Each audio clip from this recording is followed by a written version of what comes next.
Wow, we are live. Ladies and gentlemen, welcome into the B team of Jackrabbit Illustrated. Also, we are live on YouTube for, I almost hit the back button on the mouse. I'd be left by myself. Oh, God, that would be amazing. I'd be like, hi, guys. I guess it's me now. Yeah, whoopsies. I gotta change that. Maybe don't do that. Yeah, don't do that. We are live on FCS Fans Nation YouTube channel as well. As always, we are brought to you by Jackrabbit Illustrated's title sponsor, Kubota Dealers of South Dakota, with 10 locations all over South Dakota, plus one just over the border. Go ahead and get yourself into some orange equipment today. The closest one near you. That was very close up in my face. I didn't realize what I was doing there either. You are on the B team today. It is the B team, and Ben is gone, which is sad, but he is off getting his birthday treats and partying and all that stuff. So it's birthday time for Ben. Everybody, if you see him, say happy birthday. Buy him a drink, whatever. It is his probably 40th birthday. I'm not real sure. But I will go with 40 just to be safe. Don't want to undershoot these things. And of course, the B team is brought to you by Culver's of Brookings and Watertown. Naturally, Ben still owes me Scoopy tokens, but get in and get yourself a Butterburger, because a breaded brand of beef that makes a Butterburger better.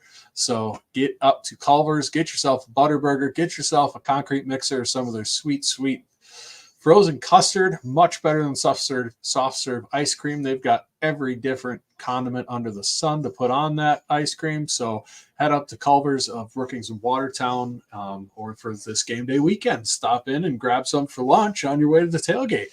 Pretty good deal. And if you do stop by one of our advertisers, we greatly appreciate everyone who does tag us and post about it. It really helps us out, lets us know that advertising works. So that's always good. But I've got subpar chocolate milk today because I forgot chocolate milk. So now it's I had to do the Hershey's syrup with milk, and that never goes well. That's not even chocolate milk at that point. Yeah, I know. It's the best I could do with a bad situation with a broken truck earlier. So, but tell me, because I'm not the chocolate milk guy, I don't really care for it. Is that better than Nesquik and milk? I'd probably go Nesquik over that. Okay. But I don't have Nesquik in my house because I usually just get actual chocolate milk as God intended. If we ever get sponsored by them, I will tell you who the best chocolate milk is, because I do have a very strong opinion on that. And you can buy it at a local store that Brendan's failing to mention that will soon have a Brookings location, from what I'm told. No, it's not there either. Oh, it's not there? No, okay, that's not what I'm referring to. But we had a game this weekend. We did. It was a good game. Yeah, great game. We've talked about it much. Outcome wasn't great. If anybody saw Ollie Gordon's comments on the game, that was pretty cool. He did say it was one of the most physical teams he's ever played, and he was extremely complimentary of the Jacks. So that was really cool. And if you listen to Justin Southwell's podcast, that would be the Believe in OK State. Apparently, Brendan Priestley said the same thing to the coach. So he says them guys hit harder than anybody we've played since Iowa State 2 years ago. So that's awesome.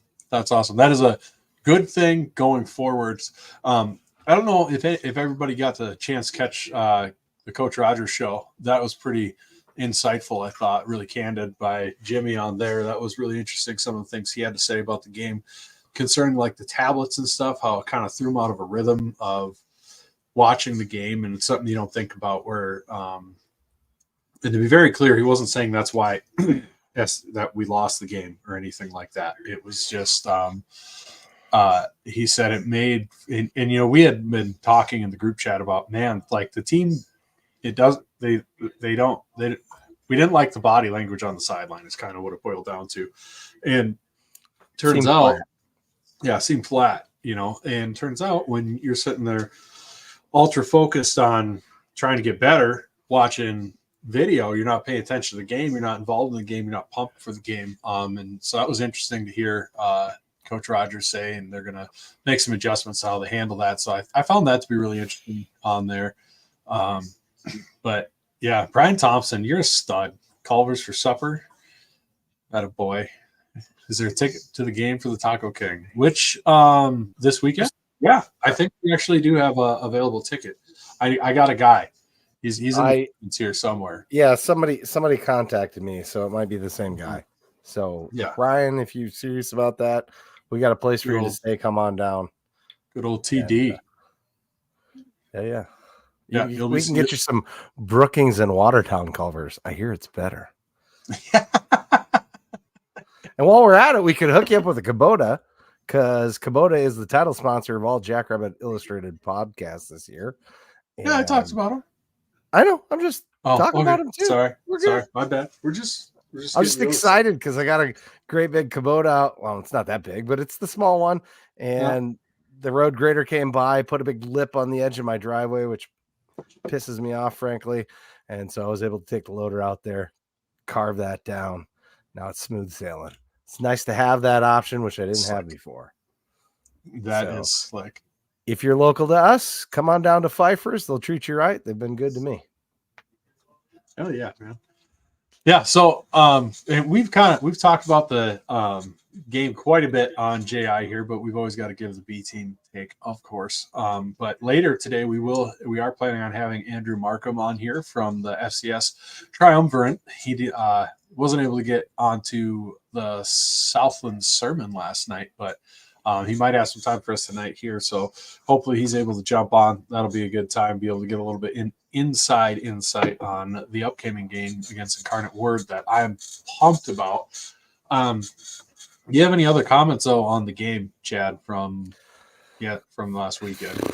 I went back and watched it just before this. Excuse me. And man, we were just a step away here, a step away there. It was one of those things. It's like we slipped and gave it away, or we tripped and didn't get the pass, or we didn't pick up the guy coming through the middle and it was a wide open pass, but Mark had to throw it too high. I've heard criticisms of Mark, and I don't know that they're really fair, because he didn't have time in the pocket. And from what I could see, the coverage was excellent. So our defense, we had a guy that was draped on a guy and he still made the catch out here away from the dude. Right. What else can you do? I mean, they were the better team. And I think that's going to be fairly apparent come the end of the season, that they're better than a lot of teams. That's my takeaway from the game. That's not all that profound, but our guys did play well. Some of our guys are on a learning curve. That seemed to show a little bit in some of the film. One thing, if I'm going to be critical of anything, I'd sure like to see our guys on defense, instead of running up to the line and pausing and meeting the running back, initiate that contact. I saw that live. I saw it on film. I'm sure Jimmy and those will notice that too. So I'm probably not going to be pointing anything out that they don't notice, but that's something I think we can work on too. I did watch some UIW film. I think people are going to see a different game this week. So we'll wait to get into that if Andrew shows up. But Dallas, I agree. I think Mark actually played excellently. I was probably a little more critical in my mind watching it live than going back and watching it. There was a couple times where I thought someone was open and they were not. So he did a really good job reading the field, running through his progressions quickly. He didn't have much time. So he maybe only got to second level, second progression before, it was too late. He threw the ball away. That one pass where, the snap was over his head and he did the right thing and threw the ball away. Unfortunately, I didn't see it live, but I saw it afterwards. Had he just been short and kept it in the field to play, Wildy was standing there all by himself. Could have been a touchdown. you're not going to see that from the quarterback perspective, but it sure sucks that we were that close on so many things. That was just another thing. If it just, if luck would have went our way, they had so many balls that their quarterback threw that weren't good balls that the receivers made excellent plays on. And, it resulted in first downs in a lot of those instances. Well, they just made the plays, Yeah, it was a close game. They just made more winning plays, and you tip your hat to them because it's not they weren't slough plays. I don't think there wasn't any major mistakes. They played a very clean game. The Jacks here, besides the interception wasn't great, but like Ron Lowney says, sometimes it isn't your day. 29 wins in a row. And like you said, rewatches. That's why it's so good to rewatch the game sometimes, because then you're not watching it with the emotion of a fan, as we are, and you've got all that emotion flowing for the game. Everything looks worse than it is or better than it is, depending on how the game's going. And then you rewatch it and you go, oh, okay. Oh, that makes sense. And I'm never emotional in the stands, am I, Brent? No, you're very cool. Actually, I was the opposite of that most of this game, surprisingly. And, wow. Yeah, I'm proud of you. That point, Jesse, trying to watch the game during a wedding while your daughter is the flower girl does not make the wife happy. Well, you know what? You didn't schedule the wedding, Jesse, so I'm on your team. You didn't schedule the wedding. You're being a good soldier and being there. You brought up what it does make you is a very good fan. Yes, it makes you a great fan. Maybe not the best wedding guest, but you're a great fan, and that's what counts on the B team. You mentioned how a little bit of hesitancy at the line, filling holes in on the backs. I think some of that's just a byproduct of how good Ollie Gordon is. I mean, that dude slips tackles so well. 100% it's hard to just explode. I mean, because you're going to miss a lot of times. So I think that was a lot of it. And the job of converging on the ball was fantastic. We talked about that before the game last week. So I think that was a big positive from that game for sure. The receiving core looked really good. I don't think Mark didn't have a ton of time at times for sure. I don't think it was his best game either. Not as a criticism. Maybe that's just how excited I am, and maybe my expectations were unrealistic coming in, just where my head was at. But I think it's going to be a lot of fun to watch this team as the year goes on. Like Patrick said earlier, it's okay to lose to a Power 4 team sometimes. That's okay. I think it just bugs us a little more, probably because NDSU went on that unreal streak of wins, and you want to match that, But I got to say, Ollie Gordon, after listening to his comments and interviews, I'm a fan of it. Yeah. I mean, it seems like a good dude. Ollie Gordon will be playing for some sub 500 team next year in the NFL. Dude's a stud. Not much you could do there. That's true, Rev. That's from the Rev, of course, from the Southland Sermon. And first game, man, Tammy Youngin points out first game is a harder game. Sometimes, yeah. When you're facing a team like that is so senior laden, and you've got and so veteran heavy, and you've got moving parts coming together, I don't think that helps a lot. But we came out healthy. Carter Knowles. Whoops, sorry. I'm going to stop clicking. You got this. Carter Knowles is the biggest difference between this game and the Iowa game is we came out healthy for the most part. Iowa's really beat us up.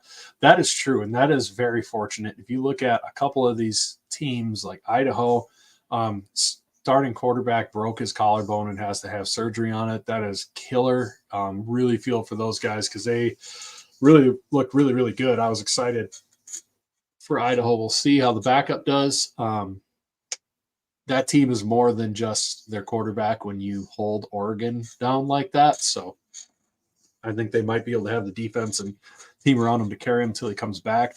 But then it looks like 2 of the stars for Illinois State got hurt against Iowa. So that's a bummer. Hopefully those guys are back soon.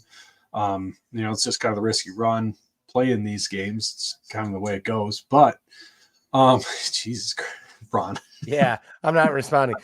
One of probably the second most fun that our group had at the game was sitting in the Airbnb, cheering on Idaho, the Fighting X, trying to will them to victory through the TV. And when I saw him go out and he was running with that limp arm, I went, that's a shoulder, possibly collarbone issue. And honestly, a collarbone's better than a shoulder because a shoulder's not going to get any better. It's only going to get worse. And, but a collarbone will heal. So it's pretty brutal for them. He's a good player. He also looks like he's 10. I just like to point that out. Dude is young. And I think we can see Dan Jackson's fingerprints a little bit on that offense. And that's a scary combination right there with Coach Eck and Coach Jackson. So the rest of the FCS, if they're not a top 4 this year, part of it will be because of what happened to Jack Lane, but I'd watch out next year because I think they will be. What the heck is that? I hope it's pickle juice. Well, that is because I know what it looks like. That is a raspberry iced tea.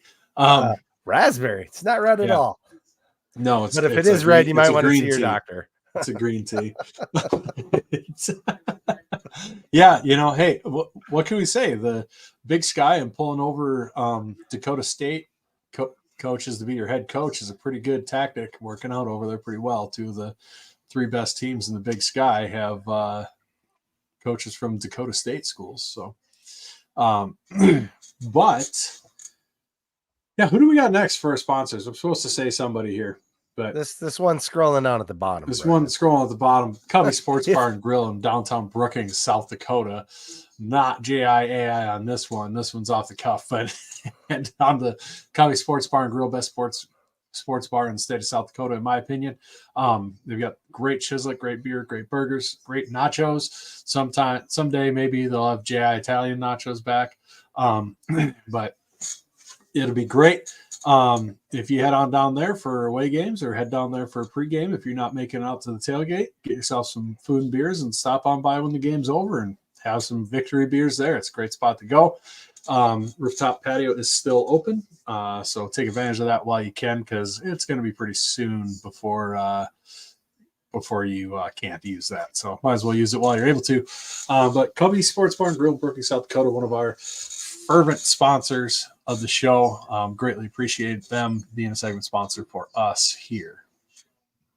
But beyond that, God, it feels weird without Ben here. It does feel weird just because I don't quite talk as much as him on these shows, but right, that's to everybody's benefit for the most part. You're producer Chad, man. That's what you do. Yeah, I used to just be background Chad. Isn't that what Frazee used to call me? Yes, it is background Chad. But you still have like the most catchphrases, I think, on the show with Garage Time and stuff. Yeah, everybody likes to pick on me. It's okay because I'm good with it. I don't mind. I am super excited. Like a champ. I'm super excited to tailgate. How about you? Let's talk about that a bit. Stoked. Yeah, tailgating. I believe it should start at 1. I haven't seen official, but that's 5 hours before kickoff, like every year. So unless they change that, it should be starting at 1 o'clock. Reminder that the lot that is by the greenhouse over by the library lot where we tailgate is no longer pay parking. It is a Jackrabbit Club parking lot. I think it is additionally paid parking. No. I don't think you get in free with it. Yeah, I think Phil and them guys pay for that every week. I may have borrowed somebody's pass before and they don't charge you. Okay. Well, originally when I had a pass the first year, you had to pay as really? Well. Yes. Oh, well, that would be a bummer. But we'll find out when we get there, I guess. You sure will. I didn't pay last year when I borrowed a Jackrabbit Club. Jim tag, says he does not pay, so there you go. Okay. All right. Jim doesn't pay. None of us pay, by God, or we riot. But the lot over by the dairy bar that you drive past on the way to the newly Jackrabbit Club parking by the library lot where we tailgate is still $10 parking. You'll just be a little further away. Better than hiking all the way to Hanson Hall. Although not a whole lot. Not a whole lot, but a little bit better. You won't have to cross Madary at least. Yep, you won't have to cross Madary. However, there is paid parking as well, I believe, over by the Performing Arts Center. If you're looking for maybe an easier exit, that might be the way to go to exit from tailgating.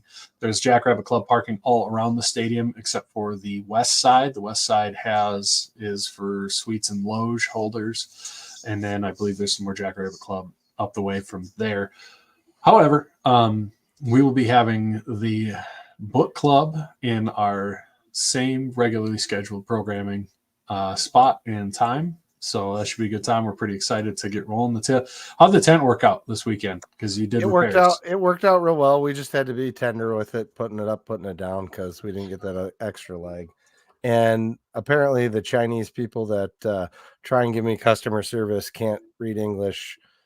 Only pictures will work. So I have to get a picture of the part I need that I ordered that has a part number on it.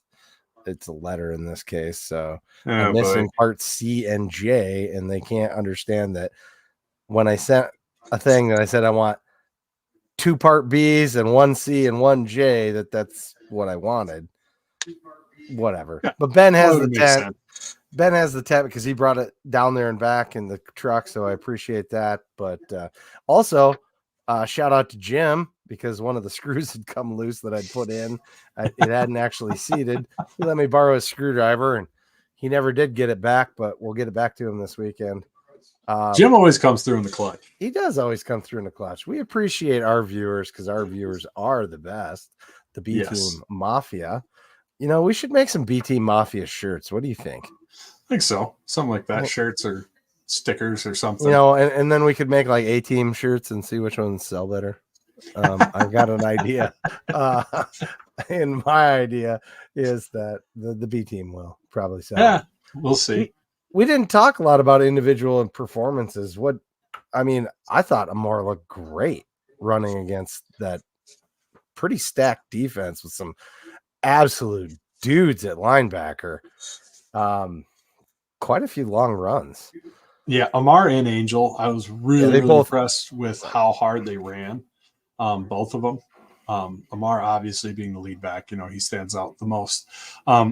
Angel actually was running so hard it was to the point of like, dude, go down, you're gonna fumble. Like that's like, there's some running backs that gets that. It happens where they're just trying too much for that extra yard, and then that ball gets popped out. And I had some of those feelings on this kick returns with Angel, but hey, I'm not the guy with the ball in my hands, so coaches will tell him if he needs to relax a little bit on that or not. But I am pumped to see those guys go all year, because they're going to be a problem. I really think rotating those two in the backfield, man, they are going to be nasty for FCS. I mean, they were breaking tackles on good, like you said, some stud linebackers, and they ran hard. I don't think we will. I'm not saying we're not going to miss Isaiah, because Isaiah, I mean, I'll always miss Isaiah. The guy is a stud. He's killing it in New York. But I don't think if you're expecting a big drop off in physical running style in between the tackles, I think you're going to be pleasantly surprised watching those two run around. So that'll be exciting to see. And our very special guest, here he is, Miss America, Andrew Marcum. You're part of the FCS Triumvirate, correct? Did I pronounce that right? Yes, sir. That's your a podcast, radio voice, right? Your podcast has the most difficult word in it I've ever seen in a title. Triumvirate? Why is that hard? Because I'm not good at words, Chad. I'm not good at speaking, but words aren't that hard. Just string them together. That must be one of the youngsters in the household. Yes. How many we got? How many we got? Two. So two. A boy and a girl. SFA shirt hat that I see. Yes. I missed Revs. So I missed Revs podcast last night. So I had to rep for him. Hell yeah. So Brian Thompson wants to know if you're coming to Brookings. My guess is probably not. I am not. It's opening week for my son's football, and I'm the D coordinator. So, did you know you're going to miss out on Brendan's brisket? I saw that. I think it was yesterday, and one of the other guys from the Triumvirate, he's going to be up there with the team. He's traveling, I think, with the team. So, hopefully, he can swing by and try some of it. Neil, who's that? Oh, Neil. yeah. Neil. Okay. Oh yeah, Cool. we'll give him directions to the tailgate. Yeah, or just have him look up Jackrabbit Book Club on Google Maps. Right. I'm sure a Texan is like, "Gosh, I'm missing out on South Dakota brisket. What a shame." Yeah, well, he'll know. Anything's better than the brisket that I had in Oklahoma because it was drier than a popcorn fart. Oh no, it was. They're not it Southerners. Was not good. Wasn't it one of the Oklahoma coaches the one who posted the was that the Sooners picture coach of the brisket he made in the oven? In the oven. Oh, good Lord.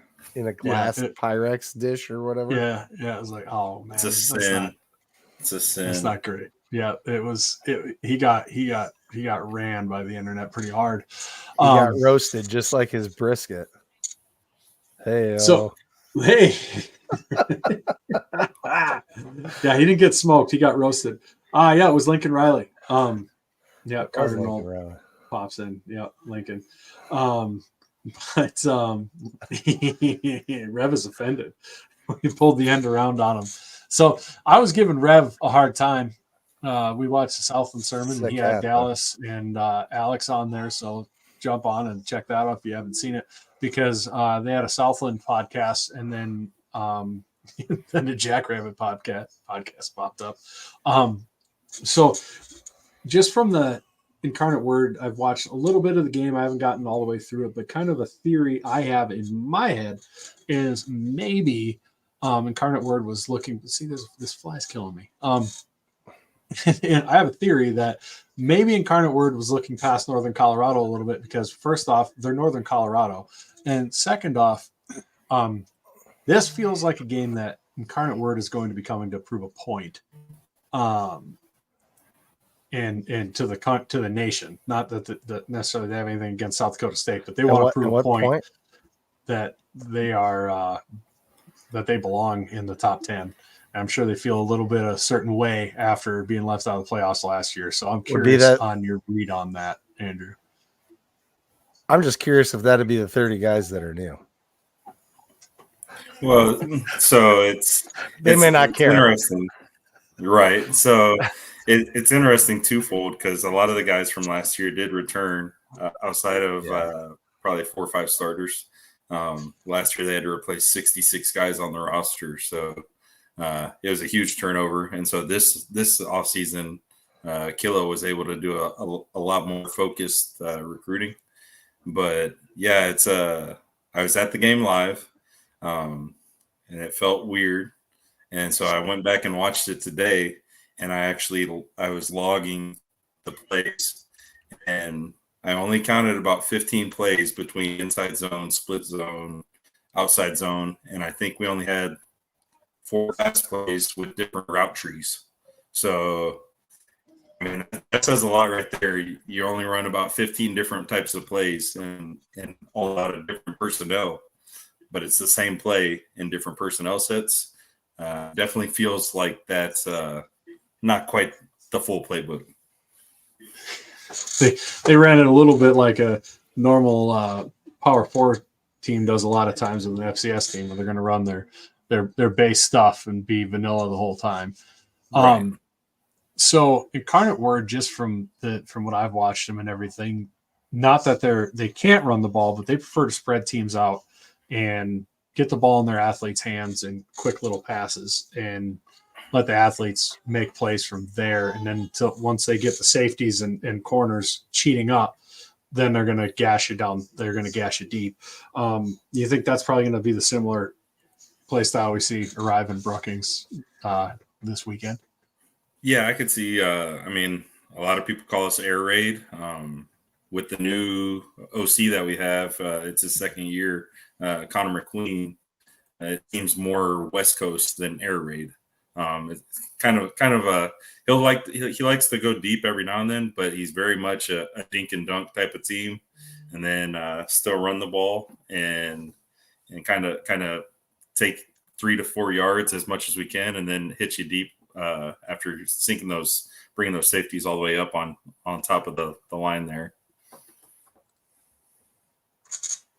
Got him. That was pretty good. Sorry. Nice. Good work. I watched Zach Calzada pretty closely on my rewatch of that game, or my watch, I guess.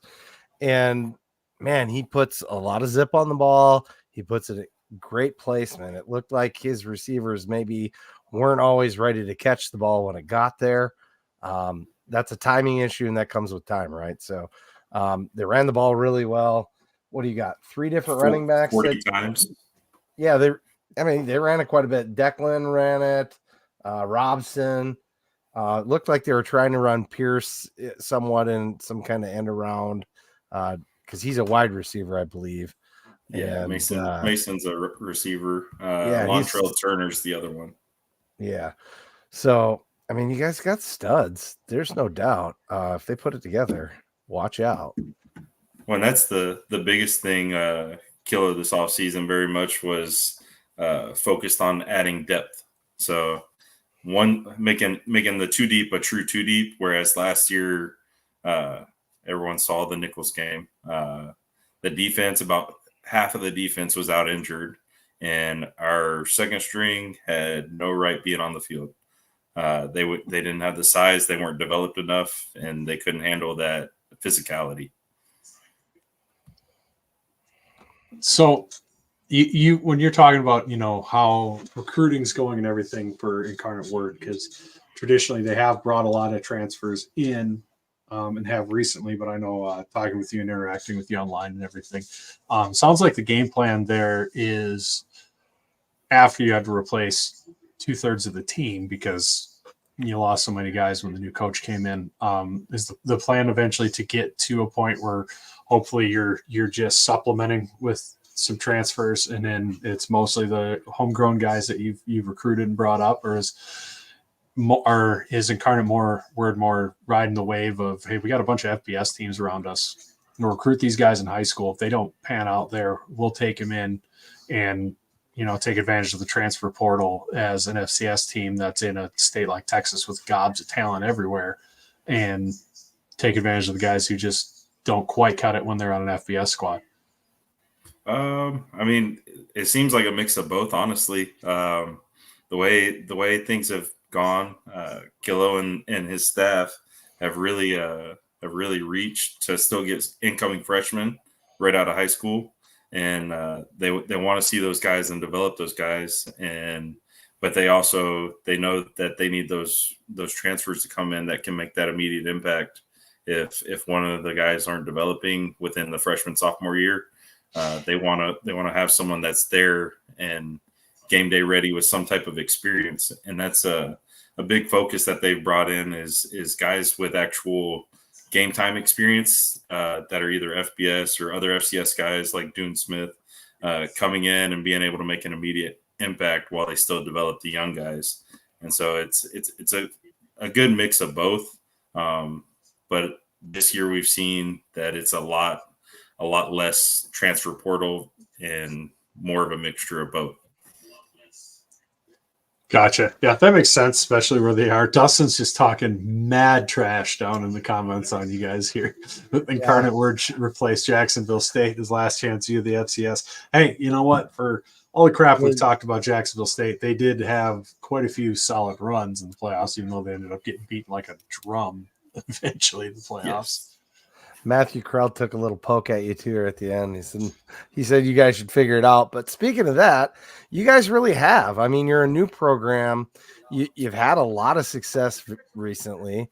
Tell me a little bit about the ride as a fan, because I mean, you haven't even been a football program for all that long, correct? Right. Yes. The first year was 2009.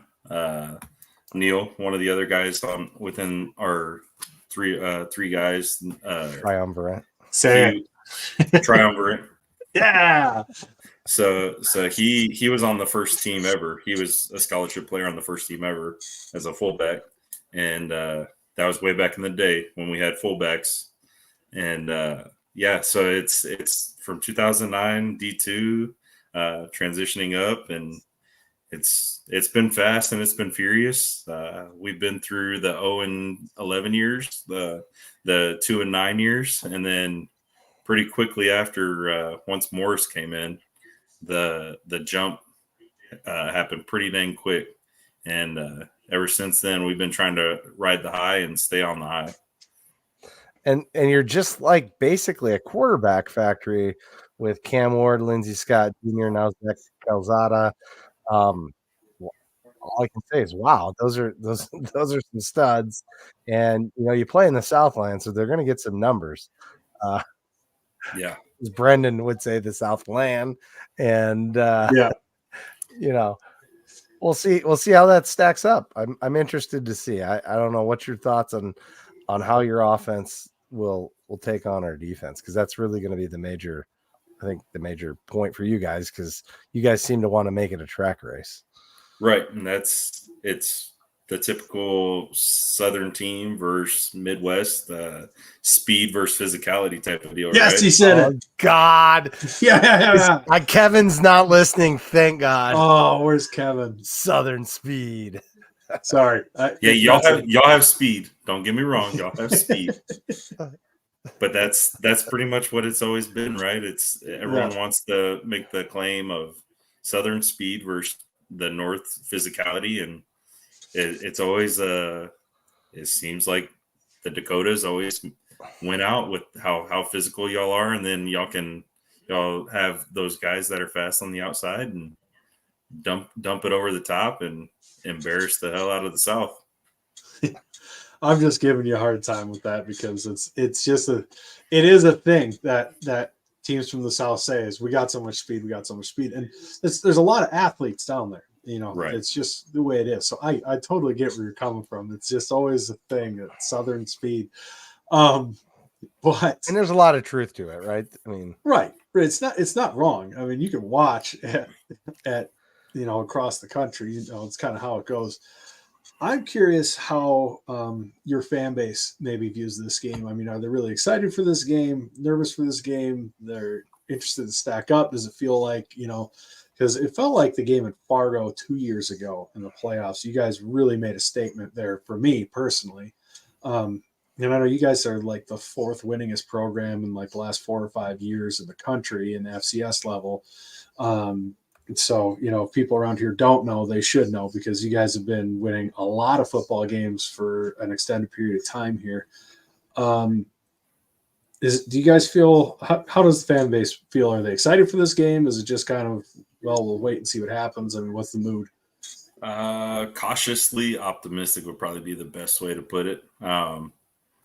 It's y'all are the gold standard right now in the FCS, and everyone wants to see what we can do against that standard, and we go from there. We adjust and we try to move on with the rest of the season. Yeah, I know, Dustin. Trust me, I'm just as critical of it.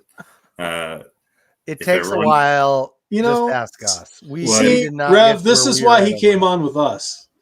Yeah, absolutely. Yeah, there we go. That a boy. Here's a good question here, though. Speaking of your fan, does Incarnate Word have a fan forum or a place, maybe a Facebook page? Forever First Foundation is probably the best source. It's the guys from the first team ever made. They all came together. They built up a small NIL.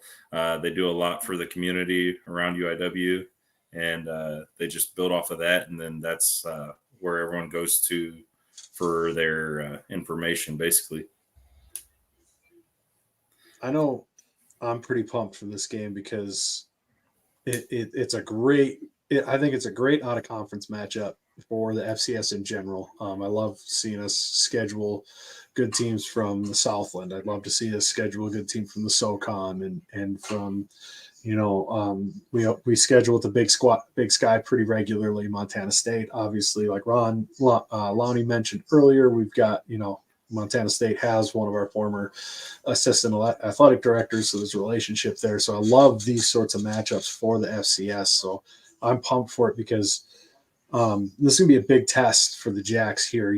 They cannot come out sleepy because this is a very dangerous Incarnate Word team coming in where they'll put up points, they'll put them up in a hurry, and you're chasing, and that's not necessarily somewhere we love to be. I like to think we're better equipped for it should that happen than, say, NDSU normally is. But that is something where this can turn into a shootout in a fat hurry. No, Matt, come on down. Matt Frazee says Frazee is a curse. Frazee, I want the Frazee curse, buddy. Admin. I'll pay for your gas. I'll pay your food. Bring the kids. I got room for them in the house, or Chad's got room for them. One of us will. We got plenty of room. I'll give you a cape and a crown if you want. I mean, whatever you need to make it happen. I'm all about. We'll give them a hard hat. Yeah, we'll give you a hard hat, but we won't give you a red one. Sorry, we don't have any red ones. Red is outlawed in my house, and it's not because of Incarnate Word. It's because of the vermin down south. But I see a cardinal back there. Yeah, I was a cardinal when I was in high school. That was our we 100% just straight ripped off the Arizona Cardinals, and that's what we did. Prior to that, it was a straight rip off of the old school Iowa State Cyclones logo. Weird coincidence. My high school has actually been sued by Prime and the Colorado Buffaloes for using the Colorado Buffalo logo. So they sent a cease and desist for a high school in Texas to cease and desist using the logo. Did you see the old? Oh, sorry. We also used the USC SC for the high school. You guys are just wait. Take it off. Just cycle through them, baby. Just cycle on through. I know that's happened to a couple high schools that have Jackrabbits as their logo where they've gotten snapped up by that. So our compliance or whatever it is department is pretty protective of the Jackrabbit logo. So that's right. The bunnies, as some people say, which I get a kick out of. So we're playing the Cardinals. Everybody makes fun of the Jackrabbit for not being intimidating.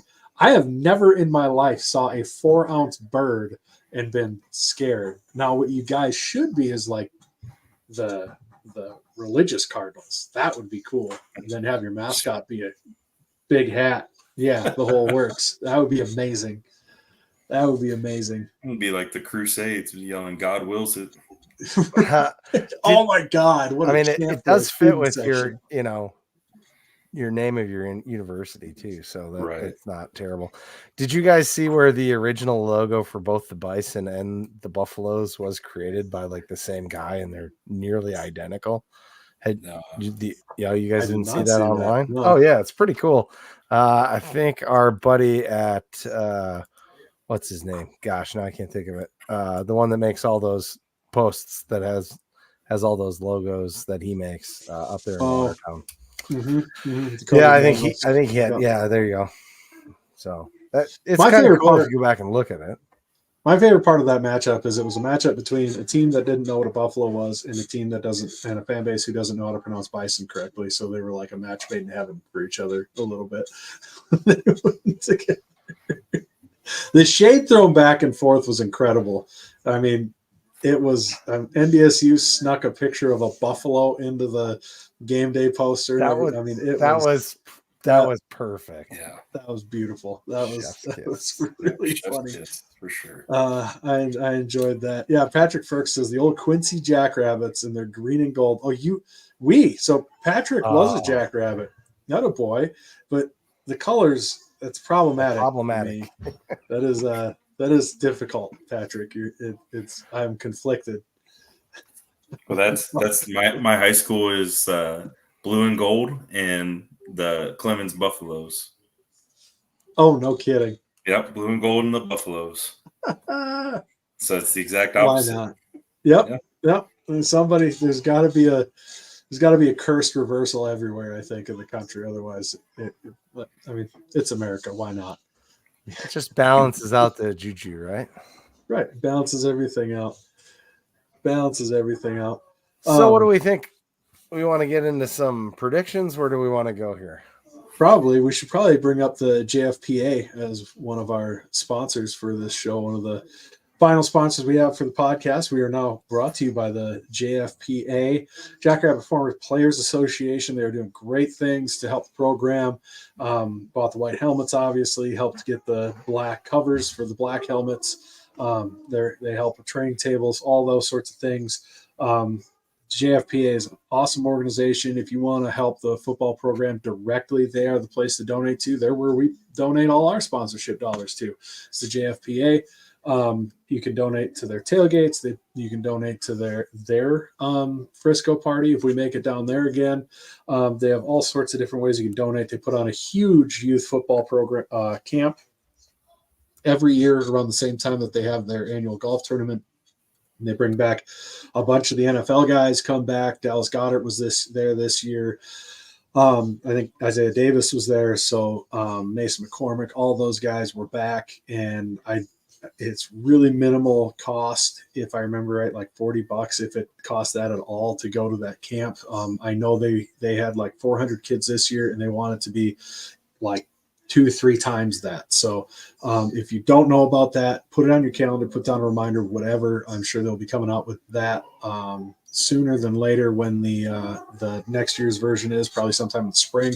Maybe put down a reminder if you've got friends, family, or your own kids who would be interested that are youth to go into that camp. I know they're all about trying to have as many kids as possible get to have the opportunity to get coached by some all-time Jackrabbit greats, always in Sioux Falls. So JFPA, we are proud to be partnered with JFPA in a lot of different ways. So last little shout out on that is they are trying to currently raise money for Matt Anderson's family. Yes. So if you ever met Danger 41 or you enjoyed his time on our podcast, he was a great human being and an even better father from the sounds of it. And they're trying to raise some funds to help in the future for his kids to go, his girls to go to school. So consider donating to that as well. Brian, I might have a different way to understand that BFPA acronym. So, but we won't go there. But moving on, let's get into some predictions, shall we? Brandon, you need to bring this back around to football talk here. Sure, right, football. Right, that's what we're here for. Andrew's like, what did I walk into? Anyways, no, I've watched y'all show before. I know better, and I got ADHD. I got ADHD, so I'm trying to stay focused. I'm like, don't lose it. Don't lose it. Yeah, exactly. Welcome to the club. Bunnies. Yeah. Ooh, bunnies. Yeah. See, like my Bugs Bunny on a Harley. Yeah. Predictions, Chad. You know I don't do predictions. I don't do exact predictions, anyways. Not exact. And of course, I can't give away my spread because we've got Scared Money Don't Make Money on Thursday. So I will be. I was more concerned with what Andrew thought. Right. I mean, he's only here for this podcast. Right. But I will throw out there. I do think the defense is going to come to play. I think Incarnate Word, the first drive, I think they're going to drive down and score a touchdown, and everybody's going to be all concerned. And then I think eventually second half sometime, the Hogs and everybody are going to start leaning on them and it'll wear them out a little bit. They're going to really focus on ball control, I think, against Incarnate Word to try to keep their offense off the field from trying to up tempo and wear down our defense. So I think that's going to be a point of focus, and Amar and Angel are going to have a huge impact on this game. So that's my prediction for this show so far. Is that what you'd say would be the X factor for y'all? Probably. Yeah, I can see that. Yeah, that's a big thing is taking away the rhythm for sure from our offense. Yep. When you break up that rhythm and you keep them off the field, it can, especially with the all new receiving core, the receivers are still getting used to the timing, and if you keep us off the field, it's definitely a thing to be worried about as a UIW fan. Yeah, if the Jacks get quick 3 and outs to start the game, I think that'll be important. If they don't, if they struggle to get off the field like they did against Oklahoma State, it's going to be a dogfight till the end for sure. And even if the Jacks do get up, if the Jacks get up by 3 scores at half, I'm not going to feel comfortable with this game, because if you let off the gas for a second on this Incarnate Word team, they're going to be back in the game in a blink of an eye, because they can hit 15, 20-second drives for touchdowns, and you're wondering what the hell happened to the lead. So I'm not going to feel comfortable at all this game. And that was that first drive against Northern Colorado was 5 plays, and it was like that, and everyone's like, "Well, damn," that just happened, and then we just kind of settled in and just kept running the ball, and I was like, "Are we going to throw the ball?" And I'm like, "Well, we don't really need to throw the ball, so I guess we'll run the ball 40 times and make it a quick game." So it was interesting for sure, but yeah, that's this. How fast we get on the ball and rush up to the line is going to cause some issues. If you, like you said, if we don't go 3 and out, your linemen might get tired quickly having to stay in there and not rotate out. I was curious. He's talking about that you don't blitz here, Ron is, but I think you do actually quite frequently. So I see that your leading tacklers this last game were kind of your DBs. Is that, you think, a factor, or do you think that's because you guys have that speed and they come downhill so quick on runs and that's why they get there? Or, I mean, it didn't seem like they were getting that far into the second level. In this case, it'd be the third, but are you concerned with that at all, being that it wasn't really your linebackers and those guys seem to be just a little bit on the smaller side? Your linebackers? I mean, so we run a 4-2-5. So really we have a star linebacker, more like a nickelback type of guy. That's that slightly undersized linebacker that runs downhill. Mr. Williams, Mr. Williams is a dude for sure. He actually has, I think, 2 more years of eligibility. So he has quite a bit of time. But yeah, so it's not too big a worry. Mason Chambers, I think, he's one of the top tacklers after week 1. He plays downhill quick. He's our safety, or one of our 2 safeties. And last year, I think he was 2nd or 3rd in tackles on the team as well. He's a ball hawk, so that dude runs downhill and he hits like a linebacker. But he came from Iowa State, so. And he had considerable snaps at Iowa State. So it's not too big of a worry. And what we added this year was predominantly defensive depth in the offseason. The defensive coordinator, Coach Kush, he wanted more depth after last year's Nichols game. And I think 7 of the 13 or 7 of the 12 FBS guys were all defensive guys with at least a year or 2 years of playtime already. So it'll be interesting. I'm not overly worried about the linebackers not being the main ones making the hits, as long as we can stay within 1 to 2 yards on the line of scrimmage, right? If y'all keep driving for 4 to 5 yards, gonna get tired quick. Yeah. Well, it looked like Northern Colorado had some good pushes early on in the game, but they shored that up right away. And it did not look the same after about midway through the second quarter.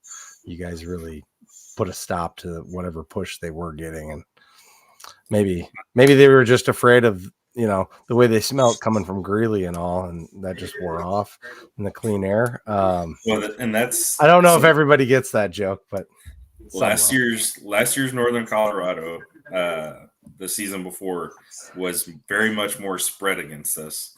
And it seems like they came in with a game plan of what Nichols did with us. So I think that first quarter, it caught them off guard that they were running a lot more inside zone and gap counters. So I think after that first quarter, they kind of made some adjustments. And then, like everyone saw, it kind of never fell out of control for UIW. Yeah, it is really hard to prepare for a team who you don't have anything to go off except for what they did last year. And if we were to prepare for your team by what you did last year, that would not be great for us either, because it's going to be a different look because it's a completely different team. So that'd be good for y'all with our red zone offense from last year. I think we had bottom 20 red zone offense last year. That's not a great thing for success. Not ideal, Bob. That is unfortunate number to have for that. So, Andrew, going into this game, first, what concerns you the most about this game from an UIW? Is it IW or UIW? UIW, yeah. All right. UIW. Neil will get mad if you say IWU. So if you want, then I'll do it once, him, just a twist. If you want to trigger it on Saturday, trigger him by saying, "Yeah, IWU," and he'll IWU. You guys are pretty good. Just had him into a tailspin. But so what's your biggest concern from a UW or UIW? Now I'm all jacked up. UW, Incarnate Word, not Wisconsin. Yeah, right. But from an Incarnate Word perspective, what concerns you the most of this game? And then secondly, what is your – it doesn't have to be an exact prediction, but how do you see the game playing out? Biggest worry, I'd definitely say Amar Johnson and the Hogs, man. Those 605 Hogs, if they get torn into like it sounded like Jimmy wanted to tear into them, they're going to come out with some hate. And it's going to be scary. So if they show up like 605 Hogs from last year and have that anger to them, it could be a little scary on how y'all run that ball and stuff it down our throats. But what was the other half of the question, man? How do you see the game playing out? That's all right. I get it. I shouldn't have gave you a two-parter. That's my bad. Yeah, I know better on this show. Hey, look, a jackrabbit. Yeah, I was in the infantry, man. Keep it one question at a time. Hey, you dodged all those bullets, so good for you. Except a grenade. I got hit with the grenade, man. Oh no, I didn't know that. Now I feel that's not great. That was funny till it wasn't. Let's bring up some bad memories. It's all fun and games. No, so someone loses an eye. That's a blast. It was a blast, huh? Got it. Yeah. No, yeah. My time in the Army was great, but the other part was I already forgot again. Damn it. How do you see the game playing out? That was 100% my ADD affecting you. Absolutely. See, you can't put us together like that. That's Chad's fault. Yep. So the way I see the game playing out, I think we start fast and furious, just like you guys said. And then if there's any type of hiccup, I think y'all step on us and step on our throats. Y'all have that championship mentality already within the program. We're trying to get there. Obviously, we haven't made it all the way to a championship game yet. So, damn you, Dustin. But yes, so yeah, we're trying to gain that championship mentality that you guys have, and if we can't stay up and stay going fast, then I think you guys step on our throats and don't look back. And the more that Calzada has to press, unfortunately, that's when turnovers happen. It just is what it is. So I think we'll hold it close. Hopefully, at least 3 quarters. But if we fall behind at any point in time, I think y'all have the mentality and the capability to keep us behind, and it won't ever be in doubt. So, I'm sorry. That makes me laugh out loud. Did we start? Do you watch our show enough to understand this? What this? I have not watched it enough to understand Garage Time. I've heard y'all talk about it before, but never been able to see it. So this is a good time to explain it, because we do have a lot of jokes that go back. I can't believe we're saying this. We've been doing this for 5-6 years now, which is wild. Garage Time goes back to the fact that Chad is not. Well, Chad, you've been doing it for 3. I don't know if you. Yeah, no, I mean, garage like time goes back like 3 years. Garage time goes back like 3 years. Yeah. Yeah. And Chad is infamously bad Terrible. at texting. He's just awful. So it's not garbage time. He always fat fingers it, and it's garage time. And then he accidentally did garage time during the show on a post or whatever he made. So garage time came into being. And now there's gifs of him out there for garage time. There's Peter Griffin with a garage door opening and all sorts of fun stuff. So it is may a or monster may of its not own. have been while I was driving down the highway. Hey, it's trying to Say hi. Hey. Hi. That's the little one. That's the 4-year-old. She's the cheerleader. Right on. That's awesome. Unfortunately, that's going to be expensive. Well, cheerleading is expensive. Ask Chad about his browsing history. That's a throwback. That was probably the funniest show we've ever had. Hey, come on now. But we are well into garage time.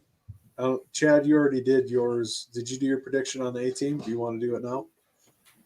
Yeah, I did it on the A team. I think I went with like 40 something to 21. Now I can't remember off the top of my head. 44-21, I want to say, or 41-28. I think it was. Gave you guys a little extra. You guys are going to score some points. There's no doubt in my mind. You got too much talent not to. I do think our DBs are going to be out for blood a little bit too after last week getting, I hate to say it, ran past a little bit. So I think they're going to have something to prove this game as well. If everybody that has something to prove from last week proves it, it might be rough. Well, it's not fair when you go up against the O-line like that gives the quarterback all the time in the world. God, right. They were good. It was insane. Yep. That O-line was impressive as hell. I was really impressed. At first, I was like, God, what's our defensive line doing? And then after, I'm like, and then Matt's like, they gave up like 13 sacks all season last year, and they're all back. And I was like, oh, all right. Well, this is really good. Hey, what's up, buddy? OLB, that boy. Hi. Yeah, we can hear you, but I don't think you can hear us. No. I'll say it anyways. Yeah. Right Yeah. So, how is your offensive line? One last one before we do our walk right. off. So our offensive line actually, they've actually started rotating in to stay healthy too. They have basically 2 deep within our own line, and you'll see some guys rotating in and out to stay fresh. Last year was a big deal that we had linemen go down and didn't have sizable backups. So same thing. We added depth. It's a little bit unknown still, obviously, since the game we played, we only ran about 15 plays and never really had any pressure. So it's Northern Colorado. I don't think their D line is prolific. So that's a big question mark. Who's y'all's right end? Defensively? Right end. Yeah, defensively. Yeah. Who's y'all's right end? That DePriest? He's not an end. No, he's a down lineman. I'm a silly boy. I know it, but I can't think of it when you put me on the spot. Give me a hot second. I'm blacked out. We're bad fans. We have a podcast. Who's your right defense fan? Probably should know that. That's not. You know what? The Podfather would be able to answer that without question. That's why he's the Podfather. Zach Wilson. Podfather. Zach Wilson's one of them. He got a little bit banged up. At least he had some cramp issues. Reese Kirschman. Kirschman. You rotate out so many of them. Yeah. Van and Bosch, yeah. Van and Bosch played. Yeah. So whoever last game too. Mm-hmm. So our left tackle, this is only his second year ever playing organized football. Or no, now it's his third year. It's his third year. That's wild. He's a just natural athlete, and he's huge. He's 6'7", 325, I believe. Rashid, and they're projecting that he'll get pulled by a P4 team after the season if all goes well. But he's never been challenged, so it'll be interesting to see what he does and how he goes about his business. But he's a monster of a man. That's definitely our biggest lineman, and obviously at left tackle, like he needs to be. So I think at that size, he'd be the biggest on most teams. Yeah, but he played basketball his whole life, so he has the footwork and he has the hands. It's just a matter of having the anger and the physical capability to use his body. So that would be a pretty key matchup that I'd say. See what he does, and obviously see what the rest of the line does against y'all's D line, because y'all, I'm sure y'all still have questions on y'all's D line as well, with not being able to see much against probably the best O-line in all of FBS. Yeah, well, it'll be interesting because also just with the way your offense runs, it kind of makes it difficult to get pressure with the quick throws and everything that they make it. There's not a lot of time to even get to the quarterback. And then when there is, you've been just trying to get up there, and then all of a sudden now he's finally back there and you're like, oh God, I got time to get to him. So I think that as a byproduct, it is difficult to get to Calzada just because of the offense. And y'all don't see our offense at all. Yeah. Well, I tell you what, yes, last week was a good preparation for that because I watched both games today back to back, and no offense, but the OSU that we saw in the first quarter was probably twice as fast. Absolutely. They had like 28, 35 seconds. Sometimes it even felt like left on the clock by the time they're throwing the ball. It was just insane. Right. Our guys were not even in their stance on the D line at points in time. They were still shifting about when the ball was snapped. So if that happens, that makes it really tough to play as a down lineman. Yeah. So I'd say look forward to a lot of RPO type of offense and dink it down and take what we can and take what y'all give us. And then I guess projection wise, the cautiously optimistic side of me says probably 38-28 y'all. If we can keep it within two scores, I think that's a solid base for us moving forward. And then in the Southland, there shouldn't be any problems. No, you're going to play easy teams like Stephen F. Austin and all that. Yeah, there's a big question mark too.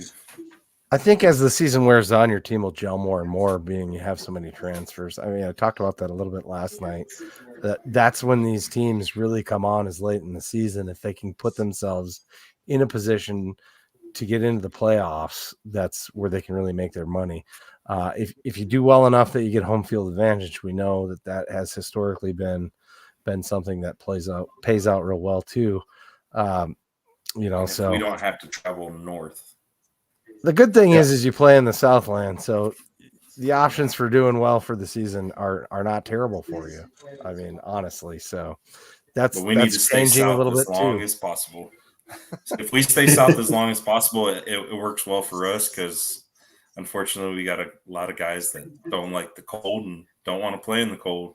It just is what it is. Yep. Well, I tell you what, Andrew, we've been there. It was a long, long road before the Jacks won a national title. So you guys keep on fighting. I think you guys will be at the top of FCS before long as a kind of supplant what the SHU was. I think here in a hurry, as long as you guys are able to hold on to a coach, you guys' coaches are such hot commodities every time. Hopefully they're able to keep one for, a good 3 to 5 years. I think that'd be hugely helpful. But I think you guys are on the right path. Kilo doesn't want to go anywhere. Obviously, money sometimes talks, but he's from the program. He's from San Antonio as well, which helps big time. So he says he doesn't want to go anywhere. He's made mention of being here 20 years. We'll see if the university doesn't back him up and provide the upgrades that he wants for the program down the road, then he might be out the door. So there's a big FBS school right across town that has UT money. So that's our biggest malfunction with getting a strong fan base is everyone sees the UT money and the San Antonio name on the school. Yeah. So it's difficult to build a bigger fan base when you got those nasty road runners right down the road. think you guys will be able to carve out eventually. You guys keep being successful. I think because UTSA is not all the time. And if you guys are successful year in and year out, it should help. But we are well over our hour here per protocol. Andrew, thank you so much for joining us. Thank you for your service. Really appreciate all the insight on UIW because we've Hey, one last shot from the Rev. Trinity is a national program too with pretty strong powerhouse. So there's 3 schools. Last year there's 3 schools ranked in the top 25 in 3 different divisions, all in San Antonio. So I got one last question to ask you. I turned on the game for UIW, and the sideline reporter said, "Here we are in the Alamo City." Does anybody else call it that? Yeah, quite a Did few. you? Really? Alamo That's City wild. or Military City, USA. Now that one makes sense. Yeah, we have the most military service members, I guess, per capita or whatever the proper term is. Like I said, I'm a big dumb grunt, so whatever the term is, we have the most service members, and we have multiple military bases all around the San Antonio area. So that one makes more sense than Alamo City, but yeah, right. A lot of people are proud of the Alamo. Alamo makes sense. Alamo City makes sense. I've just never heard it before. And I was like, I'm not sure if I should put that up. Dustin. Weird. I might take that different than everybody else. Which type of puffy taco are you talking about, Dustin? I don't know. Per capita, there are towns in South Dakota, if there's 3 dudes that were in the service that have you beat, because we're not Texas and we have some really small towns. But 3 out of 10, they're 30%. Yeah. Hey, anyway, I was a military brat, so I spent 2 years up in North Dakota, unfortunately. So I'm sorry. Yeah, sorry for your misfortune. Right. Did you find the pretty girl behind every tree? Yeah, all 10 trees in the state. Yeah, you get it. All right. And of course, where is Jim Poppin'? We were also brought to you by Northwestern Mutual. Alex's Lemonade Stand Challenge is coming out. They're going to be announcing the athletes this week. Look forward to that. Listen to FCS Nation Radio. They will be announcing who the Alex's Lemonade Stand athletes will be. Thank you so much to Northwestern Mutual for being one of our sponsors as well. We had a ton of fun last year doing the Alex's Lemonade Stand Challenge. We're looking forward to winning it this year. I have it on good authority that we will only have one Jackrabbit to put our money into this year, so they don't have us all split up. So the varmints down south can sneak in, even though we raise more money, but that's fine. I'm not petty about it.